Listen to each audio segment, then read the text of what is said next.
Hi cos, இந்த வீடியோவில் நம்ம என்ன பார்க்க போகிறோன்னா ஒரு 50K பட்ஜெட்டில் ஒரு பிசி பில்டு தான் பண்ண போகிறோம். இதை நீங்கள் கேமிங்காகவும் எடிட்டிங்காகவும் யூஸ் பண்ணிக்கலாம். இப்போதைக்கு நான் கிராஃபிக்ஸ் கார்டு போடல. ஃப்யூச்சரில் நீங்கள் கிராஃபிக்ஸ் கார்டு போட்டால் அது கேமிங் பிசி தான். வாங்க இதுக்கான காம்போனன்ட்ஸ் நம்ம என்ன சூஸ் பண்ணியிருக்கோன்றதை பார்த்துருவோம். இந்த பிசி பில்டுக்கு நம்ம என்ன ப்ராசர் சூஸ் பண்ணியிருக்கோன்னா AMD Ryzen 5000 சீரிஸ்லேயே ஒரு பெஸ்ட்டு ப்ராசர்னா 5600G அப்படின்ற மாடல் தான். இதோட கோர் பார்த்தீங்கன்னா 6 கோரு, த்ரெட் பார்த்தீங்கன்னா 12, இதோட கேஷ் MB பார்த்தீங்கன்னா 19 MB. இதோட பேஸ் கிளாக் ஸ்பீட் பார்த்தீங்கன்னா 3.9 GHz, பூஸ்ட் கிளாக் ஸ்பீட் பார்த்தீங்கன்னா 4.4 GHz. இதில் ஓவராலாக கேமிங் அண்ட் எடிட்டிங் யூஸ் பண்ணிக்கலாம். இதிலே இன்பில்டாக GPU வரதுனால நீங்கள் கிராஃபிக்ஸ் கார்டு போடணும் அவசியம் இல்லை.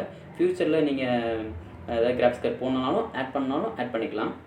இந்த ப்ராசருக்கு சப்போர்ட் பண்ணுற மாதிரி மதர்போர்ட் நம்ம என்ன சூஸ் பண்ணியிருக்கோம்னா MSIயில் 550M B550M Pro-Vdh WiFi motherboard தான் சூஸ் பண்ணியிருக்கோம். ஃப்யூச்சரில் அப்டேட் பண்ணுற மாதிரி இருக்குன்றதுனால தான் இந்த மதர்போர்ட் நம்ம சூஸ் பண்ணியிருக்கோம்.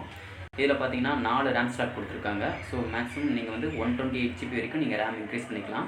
2 NVMe M.2 ஸ்லாட் கொடுத்துருக்காங்க. ஒன்று பார்த்தீங்கன்னா 4th gen வரைக்கும் நீங்கள் SSD போட்டுக்கலாம். ரெண்டாவது பார்த்தீங்கன்னா 3rd gen வரைக்கும் நீங்கள் SSD போட்டுக்கலாம். அப்படியே இந்த IO போர்ட் பக்கம் வந்தேன்னா 3 டிஸ்பிளே போட்டு கொடுத்துருக்காங்க. ஒன்று VGA, ஒன்று HDMI, ஒன்று டிஸ்பிளே போட்டு நீங்கள் எதை வேணால் யூஸ் பண்ணி டிஸ்பிளேவை நீங்கள் கனெக்ட் பண்ணிக்கலாம். USB போர்ட்டில் பார்த்தீங்கன்னா 3.2 ஜெனில் ஒரு USB போட்டும் 2.0ல் 6 USB போட்டும் கொடுத்துருக்காங்க.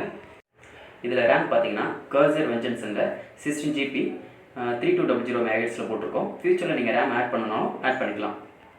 அப்படியே நம்ம ஸ்டோரேஜுக்குன்னு பார்த்தீங்கன்னா Crucial P3ல் 500GB NVMe M.2 SSD use பண்ணியிருக்கோம். ஃப்யூச்சரில் நீங்கள் SSD ஆட் பண்ணாலும் ஆட் பண்ணிக்கலாம். இந்த பிசி பில்டுக்கு பவர் சப்ளை நம்ம என்ன பிராண்டை சூஸ் பண்ணியிருக்கோம்னா கூலர் மாஸ்டரில் Bronze V2 650 மாடல் தான் சூஸ் பண்ணியிருக்கோம். இது 5 years வாரண்டியோட வருது. நம்ம ஏன் 650 அப்படின்ற மாடல் நம்ம சூஸ் பண்ணியிருக்கோம்னா ஃப்யூச்சரில் நம்ம கிராஃபிக்ஸ் கார்டு ஆட் பண்ணும்போது உங்களுக்கு பவர் கரெக்டாக கிடைக்கும். நெக்ஸ்ட்டு நம்ம கேபினெட் பார்ப்போம். இந்த கேபினெட் வந்து Esports SX7 மாடலு. இதிலே இன்பில்டாக 3 RGB ஃபேன்ஸ் வந்துடும்.